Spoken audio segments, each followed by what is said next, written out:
मैं PM Meena, associate professor in history, government PG college लालचोट।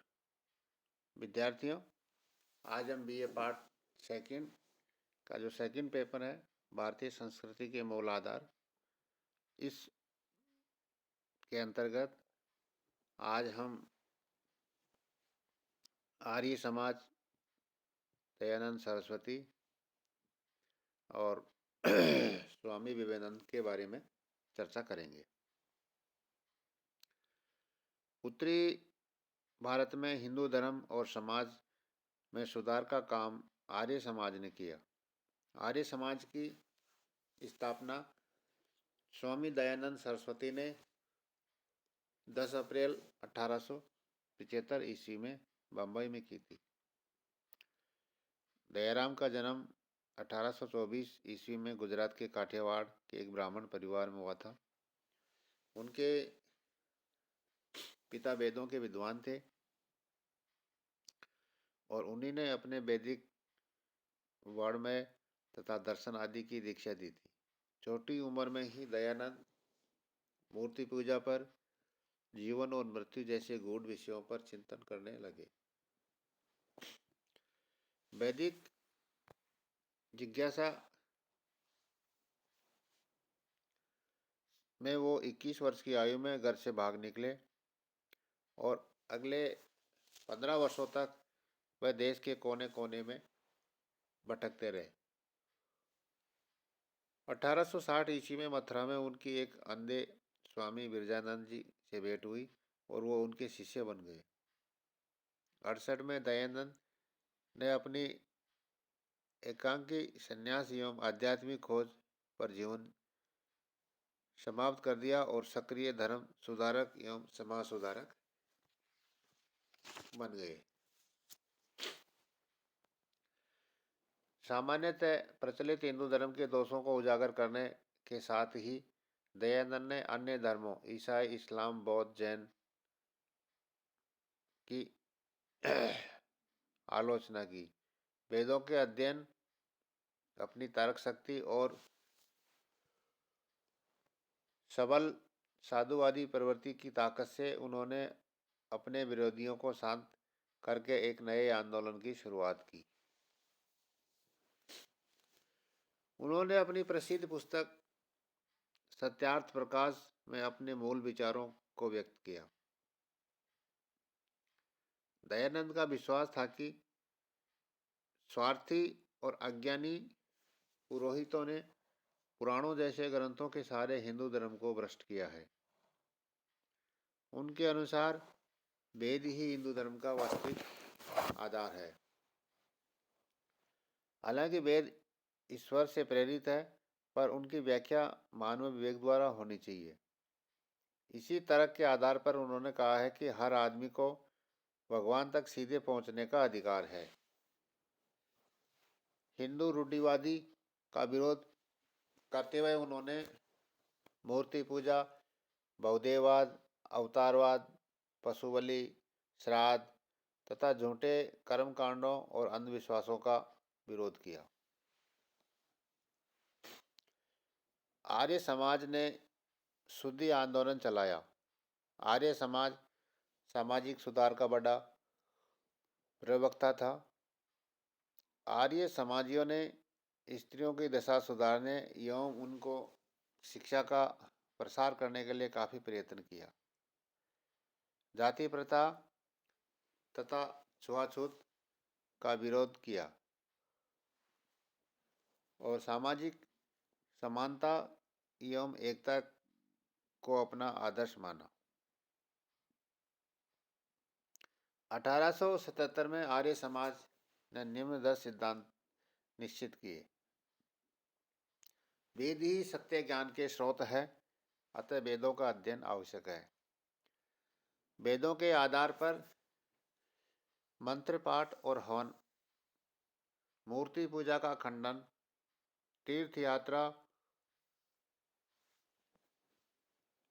और अवतारवाद का विरोध, कर्म और पुनर्जन्म में विश्वास, निराकार एकेश्वरवाद में विश्वास, स्त्री शिक्षा, बाल विवाह और बहुविवाह का विरोध, कुछ विशेष परिस्थितियों में विधवा विवाह का समर्थन, हिंदू हिंदी और संस्कृत भाषा के प्रसार का प्रयत्न करना। उपयुक्त सिद्धांतों के आधार पर आर्य समाज ने हिंदू धर्म और समाज सुधार हेतु महत्वपूर्ण कार्य किए और इस तरह से हमारे एक समाज में एक नई क्रांति ला दी स्वामी दयानंद सरस्वती के द्वारा।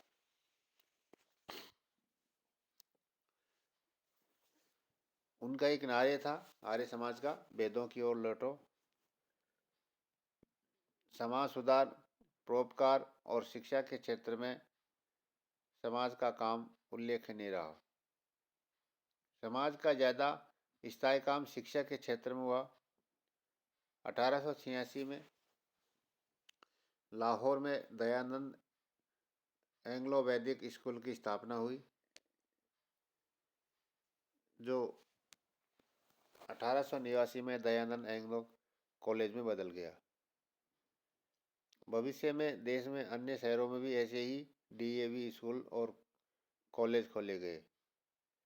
इस प्रकार आर्य समाज आंदोलन न केवल धार्मिक सुधार आंदोलन, बल्कि उसने उत्तरी भारत में एक बड़े भाग में सामाजिक एकता, आपसी सहयोग और बहुमुखी जागरण का संदेश दिया। रामकृष्ण मिशन और विवेकानंद। रामकृष्ण मिशन की स्थापना स्वामी विवेकानंद ने अपने गुरु रामकृष्ण परमहंस की स्मृति में की थी। रामकृष्ण का जन्म बंगाल में हुआ था और वे कलकत्ता के एक छोटे मंदिर के पुजारी थे। वो परंपरागत तरीके से संन्यास, ध्यान और भक्ति के द्वारा मोक्ष प्राप्त करने में विश्वास करते थे। वे सभी धर्मों की मौलिक एकता में विश्वास करते थे। वे मनुष्य की सेवा को ईश्वर की सेवा मानते थे। इसके उपदेशों का प्रसार उनके शिष्य विवेकानंद ने किया। विवेकानंद का नाम नरेंद्र दत्त था। वे आध्यात्मिक जिज्ञासा से रामकृष्ण के संपर्क में आए और उनसे प्रभावित होकर उनके शिष्य बन गए। 1893 में शिकागो गए। वहाँ उन्होंने पार्लियामेंट ऑफ रिलीजन में अपना भाषण दिया। इस भाषण से उन्होंने पश्चिमी संसार के सामने पहली बार भारत की संस्कृति की महत्ता को प्रभावित तरीके से प्रस्तुत किया। वहाँ बड़ी संख्या में लोग उनकी ओर आकर्षित हुए। इसके पश्चात उन्होंने अमेरिका और इंग्लैंड में भ्रमण किया और हिंदू धर्म का प्रसार किया। स्वदेश लौटने पर उन्होंने 1897 में रामकृष्ण मिशन की स्थापना की। रामकृष्ण मिशन के सिद्धांतों का आधार वेदांत दर्शन है। मिशन के अनुसार ईश्वर निराकार, मानव बुद्धि से परे और सर्वव्यापी है। ईश्वर आत्मा ईश्वर का ही अंश है। सभी धर्म मौलिक रूप से एक है, पर वो अपने विभिन्न रूपों में ईश्वर तक पहुंचते में अलग अलग रास्ते मात्र है। ईश्वर साकार और निराकार दोनों ही है। मिशन मनुष्य, विशेषकर गरीब, अपंग, कमजोर की सेवा ही ईश्वर की सेवा मानते थे, क्योंकि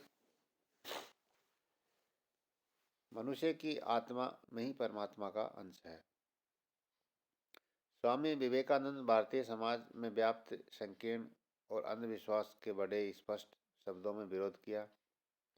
उन्होंने हिंदुओं के कर्मकांड एवं जातीय भेदभाव की भर्त्सना की और स्वतंत्र समानता और स्वतंत्र चिंतन का उपदेश दिया। स्वामी विवेकानंद अपने गुरु की तरह एक महान मानवतावादी थे। वे भारत के पिछड़ेपन एवं गरीबी से अत्यंत दुखी थे।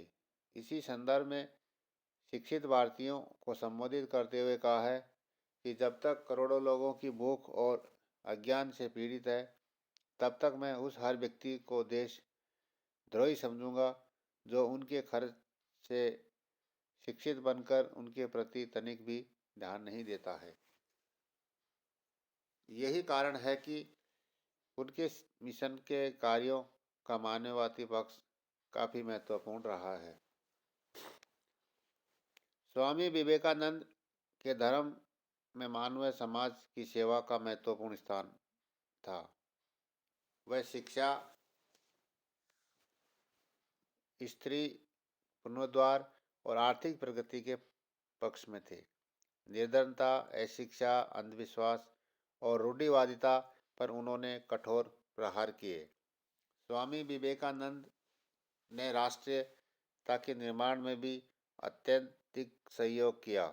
जिस प्रकार उन्होंने संपूर्ण संसार में हिंदू धर्म और आध्यात्मिकवाद को श्रेष्ठता स्थापित की, उससे हिंदुओं में आत्मविश्वास, आत्मगौरव और देश प्रेम उत्पन्न होना स्वाभाविक था। थियोसॉफिकल सोसाइटी की स्थापना 1875 में अमेरिका में रूसी महिला एलेना पेट्रोवना ब्लावात्स्की और अमेरिकी सैनिक हेनरी स्टील ऑलकॉट ने की थी। 82 में मद्रास के समीप आंडियार नामक स्थान पर इस सोसाइटी का मुख्यालय बनाया गया। 1893 में श्रीमती एनी बेसेंट भारत आई और सोसाइटी का कार्यभार संभाला।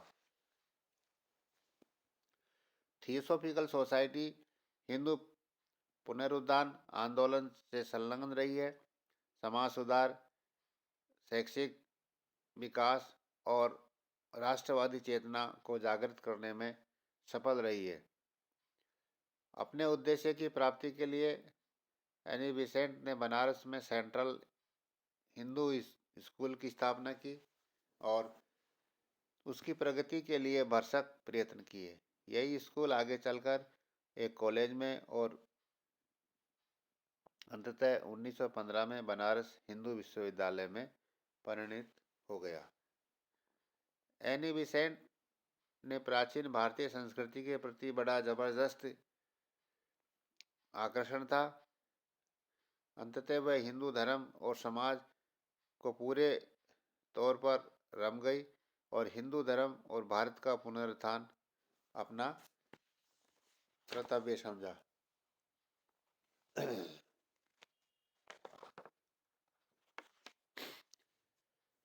समाज सुधार केवल धर्म तक सीमित नहीं था, बल्कि धर्म से ज़्यादा सामाजिक क्षेत्र में इसका प्रभाव पड़ा। भारतीय समाज में ऐसी कई मान्यताएं एवं प्रथाएं विद्यमान थी जिनके आधार पर अंधविश्वास और अज्ञान था। इनमें से कई प्रथाएं अति क्रूर एवं अमानवीय थी, जैसे सती प्रथा है, बाल विवाह है, बाल हत्या है, जातीय भेदभाव इनके अत्यंत उज्जवल उदाहरण है। समाज में अशिक्षा और घोर अंधविश्वास था। धार्मिक सुधारों की तरह सामाजिक सुधार भी बंगाल में ही शुरू हुए और इसका श्रेय राम मोहन राय तथा उसकी ब्रह्म समाज को जाता है।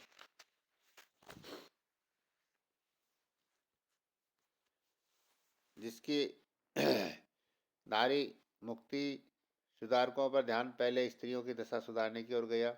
स्त्रियों की दयनीय दशा का बहुत लंबा इतिहास और इसमें समाज में बहुविवाह, बाल विवाह, सती प्रथा, प्रदा प्रथा का प्रचलन था। विधवा महिलाओं की दशा दयनीय थी। आर्थिक दृष्टि से हिंदू और मुसलमान दोनों ही धर्मों की औरतों की बड़ी खराब स्थिति थी। सामाजिक और आर्थिक दृष्टि से वे पुरुषों पर निर्भर थी। हिंदू औरतों को पैतृक संपत्ति प्राप्त करने का अधिकार नहीं था, न ही विषम परिस्थितियों में अनुपयोगी विवाह को समाप्त करने का अधिकार था। ऐसी स्थिति में मानववादी और समानतावादी की भावना से प्रेरित होकर सुधारकों ने इस दिशा में की आंदोलन शुरू किया। सती प्रथा पर रोक। राममोहन राय ने सती प्रथा पर पूरी ताकत से प्रहार किया। कंपनी के सहयोग से 1829 में कानून के द्वारा विधवाओं को जीवित जलाना बंद कर दिया और न्यायालय ने आदेश दिया कि वह इस मामले में सदोष मानव हत्या के अनुसार मुकदमा चलाएंगे और अपराधी को दंड देंगे। शिशुवध पर रोक। शिशुवध की क्रूर प्रथा बंगाल और राजपूतों में प्रचलित थी। इस प्रथा के अनुसार आर्थिक भार मानकर या अन्य कारणों से बालिकाओं को बचपन में ही हत्या कर दी जाती थी। प्रबुद्ध भारतीय और अंग्रेज दोनों ने ही इस प्रथा की कटु आलोचना की। अंततः कानून बनाकर शिशु हत्या को साधारण हत्या के बराबर ही माना गया। विधवा विवाह। स्त्रियों की स्थिति सुधारने की दिशा में बाल विवाह का निषेध और विधवा विवाह की अनुमति के प्रश्न पर ही आंदोलन शुरू किया। इस दिशा में कलकत्ता के संस्कृत कॉलेज के आचार्य ईश्वर चंद्र विद्यासागर का कार्य सबसे ज़्यादा उल्लेखनीय है। उन्होंने प्रमाण प्रस्तुत किए कि वेद विधवा विवाह की अनुमति देता है। विधवा विवाह के समर्थक में उन्होंने लगभग 1 सहस्त्र हस्ताक्षरों से अनुमोदित एक प्रार्थना पत्र भारत सरकार को भेजा और अंततः 1856 में हिंदू विधवा पुनर्विवाह अधिनियम द्वारा विधवाओं को विवाह वैध माना गया और ऐसे विवाह से उत्पन्न बच्चे वैध घोषित किए गए। बाल विवाह पर रोक। सुधारकों ने बाल विवाह पर भी विरोध किया। फलस्वरूप 1872 में एक कानून नेटिव मैरिज एक्ट पास हुआ जिसमें 14 वर्ष से कम आयु की कन्याओं का विवाह वर्जित कर दिया गया और बहु विवाह को गैर कानूनी घोषित कर दिया।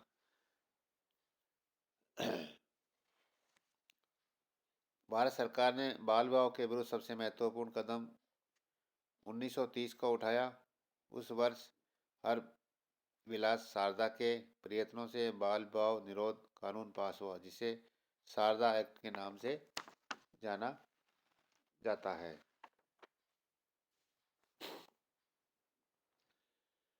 इसमें 18 वर्ष से कम उम्र के लड़के और 14 वर्ष से कम उम्र की लड़कियों का विवाह पर अवैध घोषित कर दिया गया और इस एक्ट के विरुद्ध काम करने वालों के लिए सजा की गई। लेकिन सरकार की उदासीनता और भारतीयों की रूढ़िवादिता के चलते ये कानून बहुत सार्थक नहीं रहा। स्त्रियों की शिक्षा का प्रसार। स्त्रियों में शिक्षा के प्रसार के लिए प्राय सभी तत्कालीन सुधार का आंदोलन से प्रेरित किया और सबसे पहले ईसाई धर्म प्रचारक के द्वारा स्त्री शिक्षा के लिए कलकत्ता तरुणी स्त्री सभा की स्थापना की गई जो आगे चलकर शिक्षा परिषद के अध्यक्ष JED ब्रेथुन ने 1849 में बालिका विद्यालय की स्थापना की।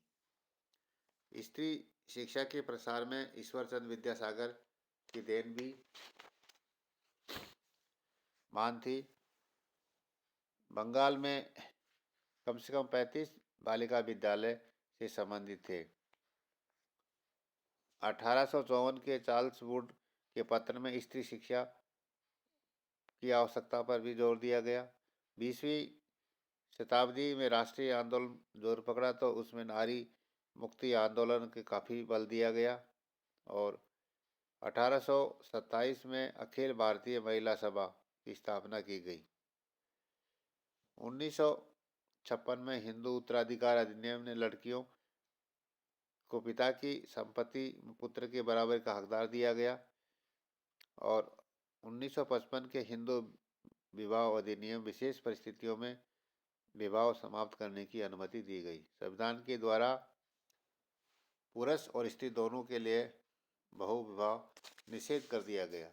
तो इस तरह से हमारे धार्मिक और जो एक सामाजिक सुधार आंदोलन थे उससे एक समाज में एक नई